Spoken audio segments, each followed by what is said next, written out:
कांग्रेस की विदेश इकाई के प्रमुख सैम पित्रोदा के बयान पर एक बार फिर विवाद खड़ा हो गया है।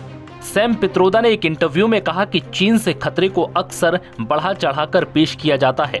उन्होंने कहा कि भारत को चीन को दुश्मन मानना बंद करना चाहिए। वहीं कांग्रेस ने सैम पित्रोदा की टिप्पणियों से खुद को अलग कर लिया और कहा कि ये पार्टी के विचार नहीं है।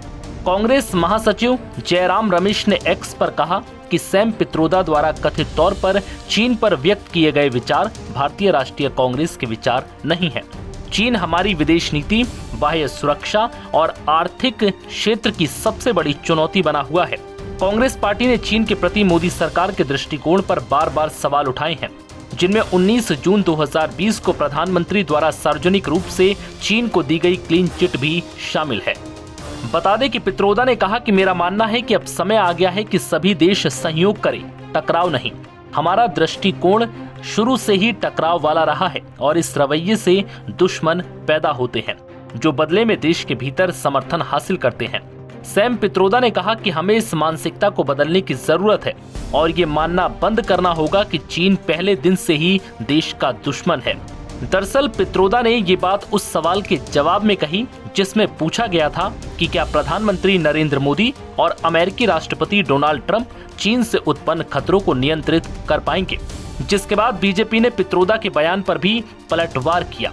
बीजेपी नेता सुधांशु त्रिवेदी ने कहा कि सैम पित्रोदा ने कांग्रेस पार्टी के चीन के साथ समझौते की खुलकर पोल खोल दी है। गंभीर बात यह है कि सैम पित्रोदा ने जिस तरह की बात कही है वो भारत की अस्मिता, कूटनीति और संप्रभुता पर बहुत गहरा आघात है। ओवरसीज कांग्रेस के प्रेसिडेंट सैम पित्रोदा, जो कांग्रेस के आइडियोलॉजिकल थिंक टैंक के प्रतीक माने जाते हैं, उन्होंने आज चाइना को लेकर जिस प्रकार का बयान दिया है, उससे यह बात बहुत साफ हो गई है कि कांग्रेस पार्टी के चीन के साथ हुए करार का इजहार सैम पित्रोदा ने दिन दहाड़े कर दिया है। प्रत्यक्ष रूप से साफ साफ दिखाई पड़ रहा है। और ऑन द लाइटर नोट मैं कहना चाहूंगा, हिंदी में कहावत होती है, गुरु गुड़ रह गए और चेला शक्कर हो गए। मगर यहां जो चेला है वो तो गुड़ रह गए और गुरु चीनी हो गए। परंतु गंभीर बात यह है कि जिस प्रकार की बात सैम पित्रोदा जी ने कही है, वो भारत की अस्मिता, भारत की कूटनीति और भारत की संप्रभुता पर बहुत गहरा आघात है।